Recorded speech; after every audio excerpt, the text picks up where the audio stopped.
Welcome to An Author's Journey, where a prominent author chats with us about their journey as a writer. I'm your host, Joe Pizzo, and I am thrilled to be chatting today with Barbara D. Barbara is the author of 11 middle grade novels published by Simon & Schuster, including My Life in the Fish Tank, September 2020, which was just nominated for Vermont's 2021-2022 Golden Dome Book Award. Maybe He Just Likes You is a 2020-2021 Project Lit selection, one of the Washington Post Best Books of 2019, a 2020 ALA Notable Book, a 2020 ALA Rise List Book, and has been nominated for 12 state book awards. Everything I Know About You is one of the 2019 Bank Street Best Children's Books of the Year. And it's included in a Mighty Girls Best of 2018. Halfway Normal, 2017, received 2-starred reviews and appears on state lists in Pennsylvania, Missouri, South Carolina, Maryland, and Vermont. Starcrossed, 2017, is an ALA Rainbow List Top 10, a 2018 Goodreads Choice finalist, and is included on many 2017 lists. Her next middle grade novel, Violets Are Blue, will be published by Simon & Schuster on September 28, 2021. Barbara is a former teacher and lawyer. She is one of the founders of the Chappaqua Children's Book Festival and lives with her family in Westchester County, and that's in New York. Barbara D., welcome to An Author's Journey. Thanks. I'm very happy to be here. Well, thank you for taking your time to be with us. We appreciate it. And I know that your time is valuable, so we're going to jump right into this with our first question. Let me ask you, when did you become interested in writing? Actually, I started writing when I was 4 or 5. I still have the book that I wrote when I was 5. It's about a boy who has a robot who eats Spanish rice and smokes a pipe. And I still have it. You could see it on my website. That's great. Yes. What gave you the motivation to write that book? Sometimes kids ask me that question and I say, it's like some kids want to play ball, or some kids want to do music or do art or science. It's just who I am. I've always written. I always read. I was the kind of kid growing up who would read a book while brushing my teeth. So it just was a natural thing, and I really can't explain why or where it came from. It's just who I am. Now, we know Stephen King talks about being a good writer, and in order to do so, you have to be a good reader first. Oh, yeah. And it sounds as if that's driven a lot of what you do. Absolutely.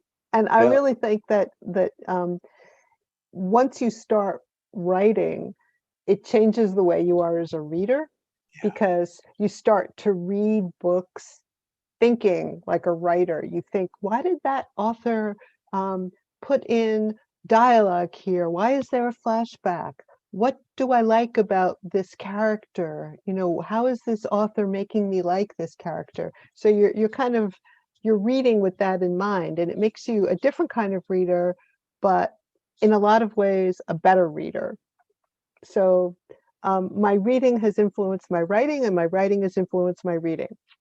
Okay. Now, have you always been a prolific writer, or are you someone who, after you've written that book at a young age, has said, I've got this writing inside me. I've just got to let it out. I have to get it on paper.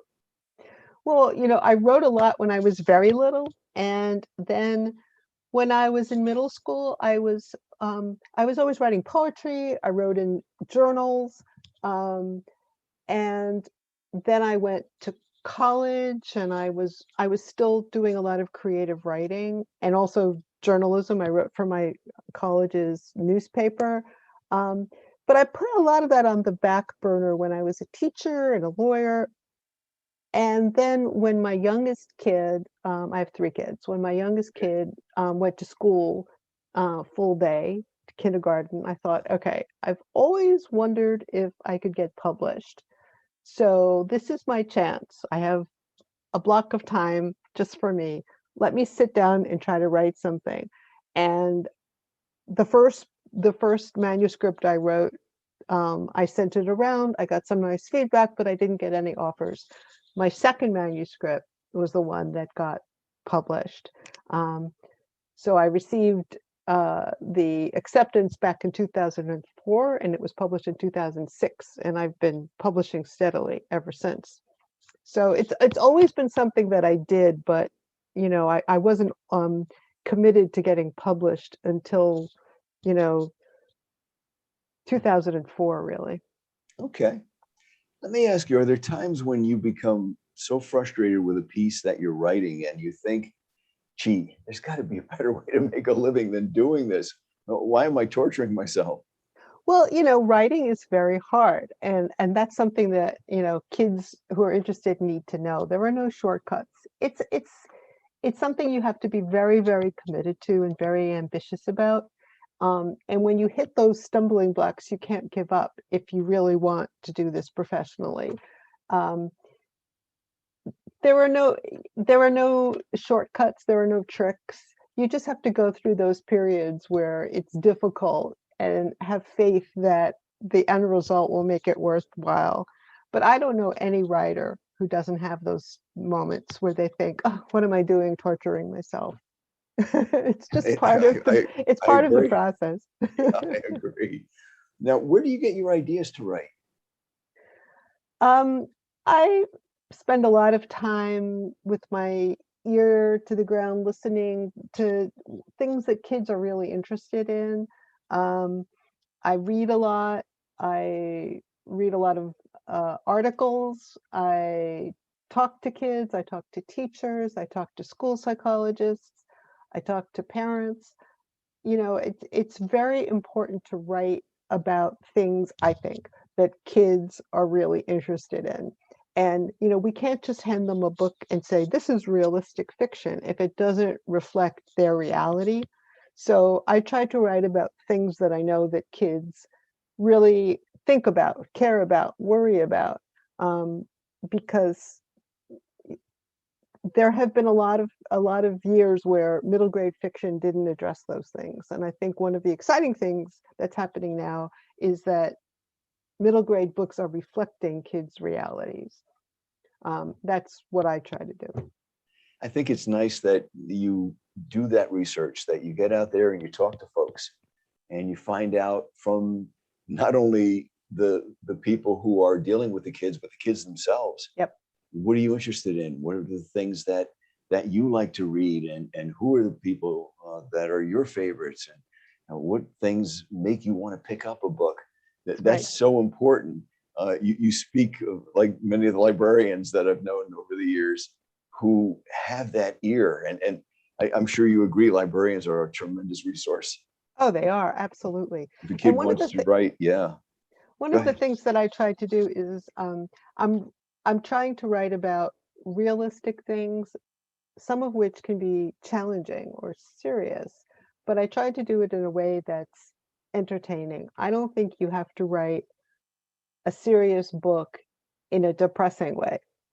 Sometimes kids think, depressing equals uh, truth or valid writing. It doesn't have to be that way. I think you can write about a serious topic, like, for example, mental illness, as I did in My Life in the Fish Tank, but do it in a way that also includes humor, and also other subplots about family and friendship and school. And um, it makes for a richer reading experience, I think. When you talk about the topics and what you've chosen to write about, there's a sparkle in your eyes, and you get an energy that I think translates onto the page, Oh, thank you. and Yeah, that's important for writers, as you know. absolutely. Yeah. Let me ask you this then: a lot of kids, when they're looking at stories that they wish to write, try to think up characters, or they try to think up situations, and then they think up the characters and put in the situations, and they can't decide what comes first, character, situation. What do I do? Do I base this on somebody I know? Do I try to come up with something brand new? Right. What's your process? I I write fiction, so I'm not writing autobiography. I'm not just mining my own experience. But what I use is what I call emotional memories, which are memories of how I felt. I think how I felt when I was 12 or 13 is not that different from how kids feel now. There's other information in their heads now. They have access to the internet and they have access to information that I didn't have when I was 12 or 13, but the emotional experience is probably very similar. So that's what I draw on. And I always start with character. I think, you could come up with the most intricate plot in the world, but if you don't have characters who have dimensions, who are interesting, who are relatable, who are imperfect in a realistic way, then you really don't have a story. It has to start with character. So that's where I always start. And the plot comes from the character. Yeah. So with all these characters that you think about and you try to fashion in some way, which one of them is your favorite? Or do That's you have really, a favorite? yeah, it's really hard to say. Each character that I create has to be a whole person that I think about and worry about and dream about. I've become very close to these characters. Um, I really like the character in My Life and the Fish Tank, the main character, Zinni. She's a very smart, caring kid, very thoughtful. Um, I really like the main character of Maybe He Just Likes You, Mila, because she's going through something and she's, I think, very brave. Um, I really like Tally and Everything I Know About You because she's very different from me. She's very extroverted. She's really funny and she's great at math. And I'm not any of those things. Well, I'm pretty funny on the page, but Tally is very outrageous, very sure of herself, and she was a lot of fun to write. I really like the main character of Starcrossed, Maddie. She's a very smart girl who loves to read and she's exploring stuff about herself in a very brave way too. And I really love the character Nora in Halfway Normal because she's very tough. She's the one who's the cancer survivor and she's a tough kid. And I have a lot of admiration for her. So I think about these characters like real people, and I become very close to them. And when I finish a book, it's very difficult for me to let go of these characters because they become, part of me. So sometimes that's the hardest part about writing is like turning the page, and starting a new book because you don't really want to let go of these characters. Have you ever had the thought that maybe you'd like those characters to meet and appear in another story where you've culled characters from different books and had them all cluster in one place? That's a great idea. I've never thought of that, but that is a great idea. The first thing that came to my mind is you saying that, because I know that authors have to be so close to their characters Yeah. that you're almost on a first name basis. Oh yeah. Literally. Yeah. And Yeah. that's the thing I think that maybe middle schoolers need to hear, that it's not a process where you can just zip down something on a page, that it's very methodical and sometimes very painful, and it's time intensive. Oh yeah. And you have to dream about these characters. You have to make them part of yourself. You have to think about them all the time. Even when you're not sitting at your computer writing, you're thinking about them. You're thinking through them. Um, so I don't think there's a way for me anyway, there isn't really a way to write where I'm not going through that process. And it really isn't just about, jotting down ideas on paper. You really have to live through these characters. Now, if one of the youngsters in middle school says, "Okay, I'm going to go ahead and I'm going to write my own book, and Right. they've got it going and things are happening and it's really moving along. And then suddenly, boom, they hit the wall. There's nowhere to go. And no matter what they try, it just doesn't work. Do you have a strategy for them, or maybe a strategy that you use that might be translatable to others? To tell you that I have a book that's coming out um, this September. That's Violets Are Blue. I have a book that's coming out the following fall about a kid who's struggling with an obsession with climate change. Oh, And the year after that, I have a book coming out about a kid who wants to be a writer who has writer's block. Because I nice. hear about this so often from kids that they get writer's block and they don't know what to do with it. And what I tell them is that writer's block is a part of the writing process. It's a completely natural part of the writing process. Every writer I know experiences writer's block at some point or another. It's nothing to panic about, even though it's hard to go through. It's part of being a writer. If you're feeling writer's block, congratulations, you're a writer. And everybody has different tricks about dealing with writer's block.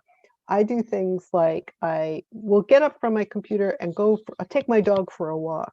Sometimes I think exercise energizes your brain. It gives you a break from thinking, and it just gets oxygen in your head. Um, Another thing I like to do, because a lot of my books have a lot of dialogue. That's my favorite thing to write, dialogue. Um, so if I'm feeling really blocked, one thing that I like to do is to pick up a screenplay for a movie that I know really well and really love, and just flip through the pages and read the script, read the dialogue. And sometimes that gives my head a break. And also, it just sort of reminds me about what good dialogue sounds like, because I can actually hear the lines because I know the movies really well. Um, those are little tricks that I have. Sometimes it's just a question of walking away, giving yourself a break, doing something else, reading another book that's completely different from what you're trying to write, or just, doing something else, completely something else, and then coming back. But the main thing to know is that if you have writer's block, it is absolutely normal. It doesn't mean you're a bad writer. It doesn't mean you're never going to solve the problem. Sometimes the best thing to do is just to talk it out with somebody. I often, if I'm stuck, one of the things that I do is chat with my husband and say, I am stuck. Here is the situation. And sometimes it's not that he gives me an idea necessarily, but sometimes just talking about what the problem is Right. helps to get the wheels turning. It's funny how we can jumpstart. Yeah, And I think that's in a good middle school classroom when writing's going on. It doesn't necessarily have to be uh, the sounds of silence by any means. right. There can be a lot of activity and a lot of discussion, and sometimes it almost looks as if, gee, what are they doing? But they're doing what you're doing with probably a lot more energy flying around because they're 11, 12, and 13. So uh, the juices are flowing at that point. And I say sometimes that, writing isn't just putting words down on the page. Writing is thinking, writing is deleting. Deleting is a very important part of the writing process. Revising, of course, but even just crossing something out and thinking, you know what, that doesn't work. That is writing too. And sometimes at the end of the day, you'll have a negative word count, but that's progress. That's actually a good thing. So sometimes writing is just walking and thinking about what you want to write, it or talking about what you want to write. It's not necessarily word count. So not a fan of word counts. I don't like it when people, think they had a productive day because they wrote X number of words. That's not really writing. You could write a whole bunch of words and then the next day decide that, none of them work. um, and if you do that, that's writing too. Is there a genre that you haven't explored yet, but maybe you'd like to explore somewhere down the road? I'm not really sure about that. I'm really comfortable writing middle grade fiction, upper middle grade fiction, really, because it's writing for slightly older middle grade readers, middle schoolers, really more than younger kids. I'm really comfortable writing for this age group. I feel like I get them and I have found my voice. And sometimes people say, do you ever think you want to write for grown-ups? As if that is somehow something I would graduate to. Right, coming of age, yeah. But I don't feel that writing for grown-ups is a better thing to do, a more noble thing to do, because I am a grown-up. So how hard would it be to write as a grown-up? I think what's really challenging is to write in a very kid-like way because I'm not a kid. So to me, that's harder, and that's something to aspire to. That's a better challenge. And I think that's the key word, challenge. Yeah, It seems that you enjoy the challenge. sure. Okay, so when you were in middle school, who was your favorite author? When I was in middle school, it was very tricky. I was this obsessive reader in elementary school. I read constantly. And then I hit middle school, and there really weren't so many people writing for that age group. Yeah. Now there are tons of really great authors who, write just for this age group. But when I was in middle school, it was tricky. So I was reading stuff like A Tree Grows in Brooklyn. That's a great book. I don't know if kids are still reading it, but that one worked really well for me. And I read it a bunch of times. I also read The Catcher in the Rye, but a lot of that went over my head. I liked it, but I didn't really get it. I had a teacher when I was in 7th grade who handed me a copy of Pride and Prejudice by Jane Austen. Ooh. And I thought, this is like a different language. But I actually got through it. And I discovered as I was reading it that not only did I understand it, not only did I like it, but I actually thought it was funny, and that surprised me because when I first looked at it as a 7th grader, I thought, this is way over my head, but it wasn't. And so, Jane Austen is still one of my favorite authors, and I've read Pride and Prejudice probably more often than I've read any other book. And of course, I get different things out of it than I did when I was in 7th grade. But sometimes, I think when you're in those middle school years, it's a good idea just to pick up a book that, you think maybe is too hard for you and give it a try. Or you could pick up a book that people think is, younger, even a picture book. And that can be something that you get something out of that you didn't get when you were younger.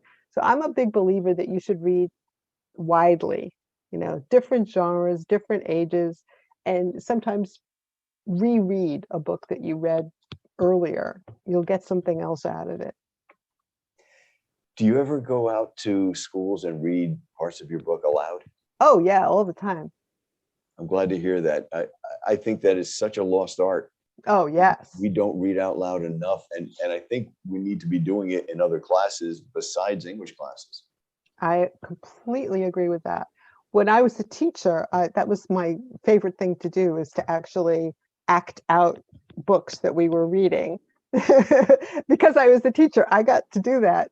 And it was a lot of fun. I still love reading out loud. Yeah. If for some reason you weren't a writer today, what might you be doing? I would probably be a teacher again. I taught high school English for 5 years, and then I went to law school, and I was a lawyer for a few years, and then I was a stay-at-home mom for a while before I started writing. And I always thought, okay, I'm going to see if I can get published. If that doesn't work out, I probably won't go back to being a lawyer because that wasn't a great fit for me.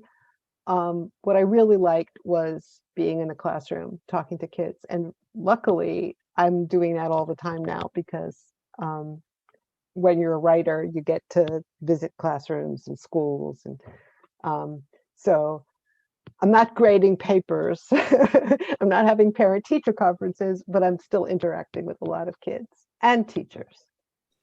As a teacher, I want to ask you this question.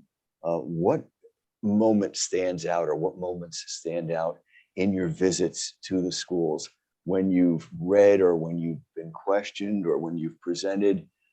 There's that kid that you say, wow, how did you ever come up with that? Or, oh my gosh, this kid has such possibilities. Do you mean as a writer or? Yeah, as a writer, or maybe just someone with such insight that you think, you're how old? I had a kid come over to me and say that she's read all my books. And I said, "Oh, great. What else are you reading? What other books are you reading?" And she said, "Well, right now this was a sixth grader. She said, I'm actually reading Damien by Herman Hesse and also Carl Jung." What? Yeah, it's eclectic.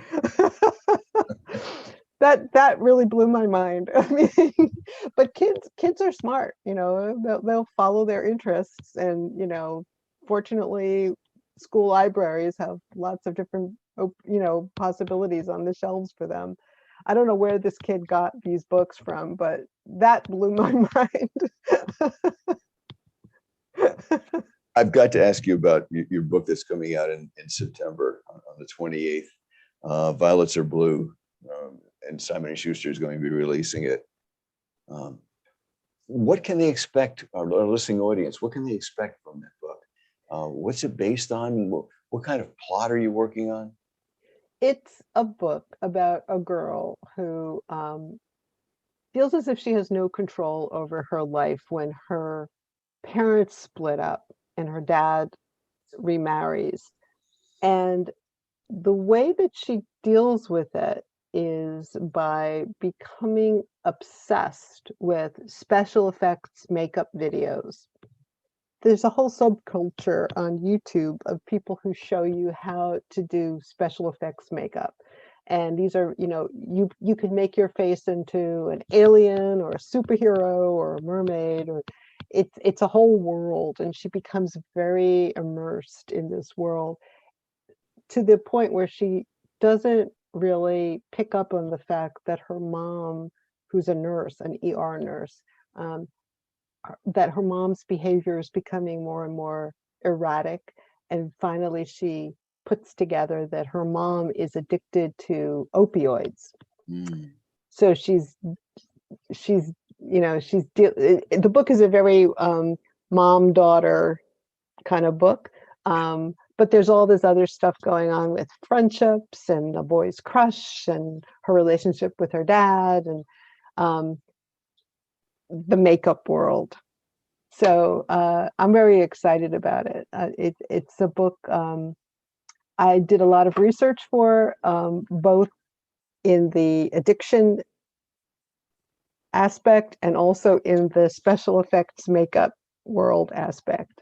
So it was a real challenge to write, but I think I think it all works together. I think I'm hearing great things about it from people who are reading early copies of it. That's got to be such a challenge to take two such almost diametrically opposed points of view and areas of consideration, and try to meld them somehow into something that's not only manageable but interesting for a reader to continue on with, and to get the whole point of the book. Yep. Congratulations. Well, that can't be easy. Well, it's really about identity, like how you transform yourself and what's your true self.